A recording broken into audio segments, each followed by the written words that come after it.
I go back. We have wonderful memories.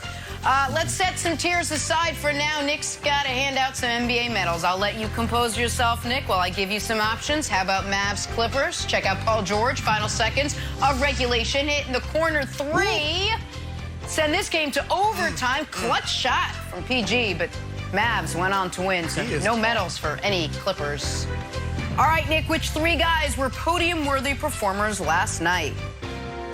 Yeah, unfortunately for the Clippers, that three-pointer was 2 more points than they scored the entirety of overtime as they almost stole a win and then just fell apart in overtime. Bronze medal, CJ. Nice win over the all-of-a-sudden very unhealthy Denver Nuggets. Don't worry, Denver, you have the best player in basketball, league MVP. I'm sure you'll be fine. CJ, 32 on 13 of 19 in a 19-point win over the defending MVP in the Nuggets. He gets a bronze. Silver medal, Russ in a loss. Russ was truly awful early and truly sensational late. 25, 5, and 5 with just 1 turnover in the second half to overcome a bad first half. Finishes with 31, 13, and 10. Of course, not enough for the LeBron-less Lakers. And then an important gold medal.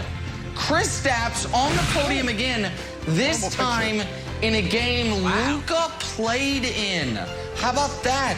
Could Kristaps and Luka's simmering feud be calming down? Probably not. But for a moment, we could dream. Kristaps 30-7 in a nice OT win for the Mavs over the Clippers. Jenna, there is your podium from last night in the NBA. That was very good. If Russ had just done about that much more, maybe the Lakers come away with a win last night over the Knicks. Muttering in the background. Let me explain it to America for the peanut gallery pipes in. You know what's outrageous? And I don't like to S-talk the committee, but I made a passionate case 2 weeks ago that the Chiefs should have reclaimed their spot as the favorites after the throw heard around the world, Mahomes 3rd and 10 to beat the Packers. I was smacked down by other committee members. They said, Nick, we're going to lose all credibility as the committee, put a 5-4 team at the top of the tiers. I said, okay, instead, you're going to put teams at the top of the tiers that are going to lose, unlike the Chiefs, who might not lose again until 2023. We shall see. So the answer is the Chiefs are the favorites. You know it. I know it. Everyone knows it. Broussard, we're back. Oh, yeah, we're back like we never left, my friend. We're back. There it is. Sorry. The best edition, the best rendition of the tiers yet. What do you say, Chris Broussard? All right, Nick, look, I got to give you credit. This is some of your best work. First of all, I love you giving love to Jameis, all right?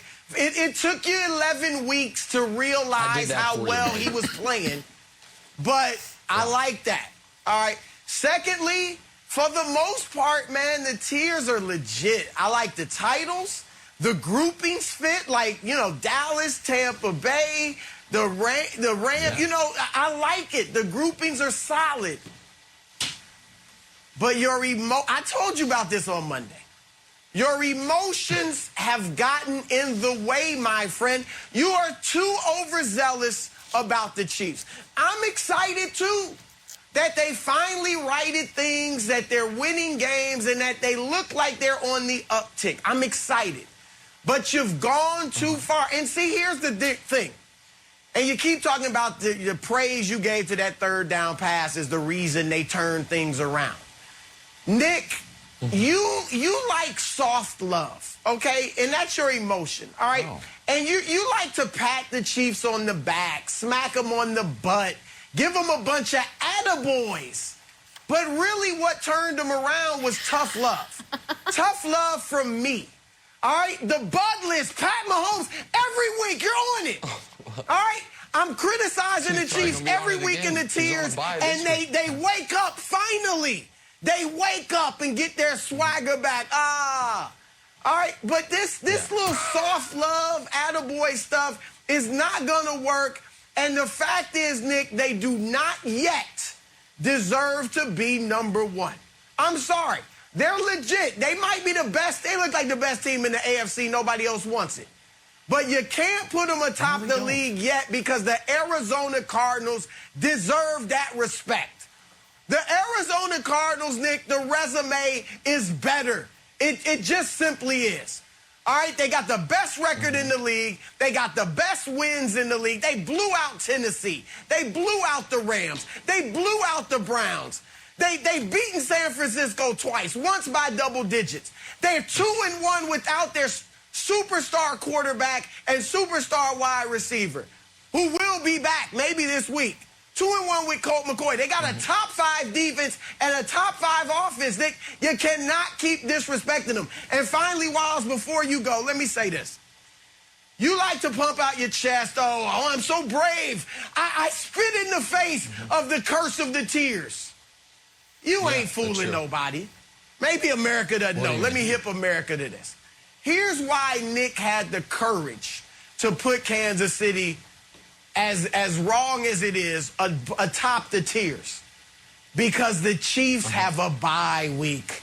The Chiefs don't play this weekend, so they can't lose. They can't fall victim to the curse. He knew what he was doing. And I cried foul, Nick. I cried foul. Okay, well, that was just Broussard? I'm done. I'm done. I'm done. I appreciate the energy and emotion. That was great. However, you, my friend, have also been tricked by the Kansas City Chiefs. And I know you have a soft spot in your heart because you have them going to the Super Bowl. But when you say things like, they look like the best team in the AFC East, nobody else wants it, what proof is there that that is true? I'm going to say zero. I'm going to say zero proof. They've won games. They've won a few consecutive games. Don't get me wrong. But this is very apropos for where we are in the season right now. I'm talking about the calendar season. Because a lot of people, it's Thanksgiving tomorrow, a lot of people going back to their hometown. And they bring in loved ones, significant others, boyfriends, girlfriends. So, you got to come back to this wonderful spot in my hometown. I have so many memories here. They've got the best food. Oh, you'll love it.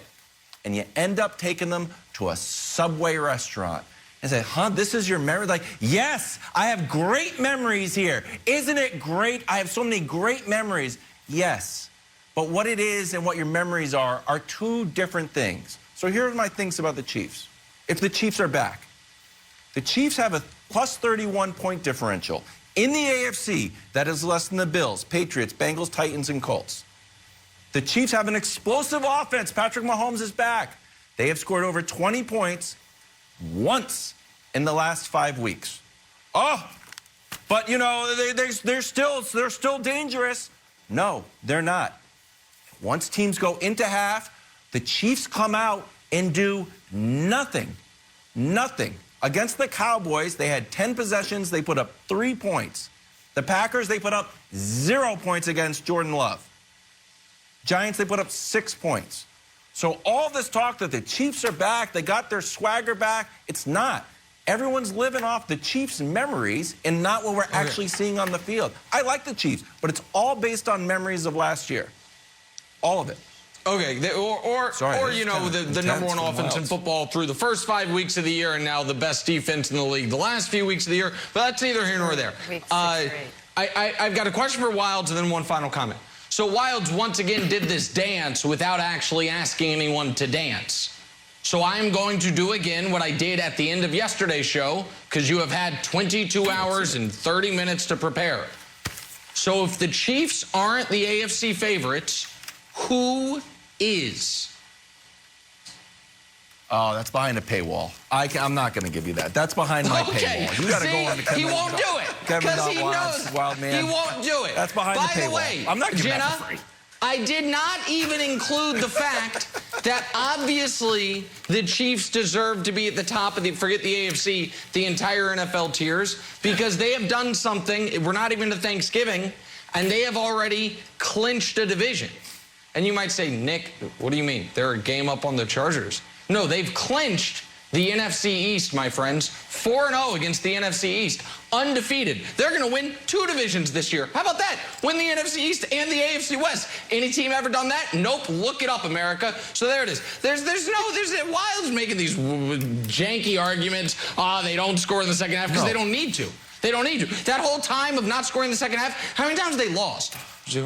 Oh, 0. Wilds likes quarterback wins, but evidently doesn't like team wins, which is the actual stat. So I'll take your Chiefs commentary once you have a team you actually think's better than them, Jenna. Or Wilds too, Jenna. I like the little road that Wilds took us. I have, no, that's okay. I go to Starbucks. I take folks home too when I go back. We have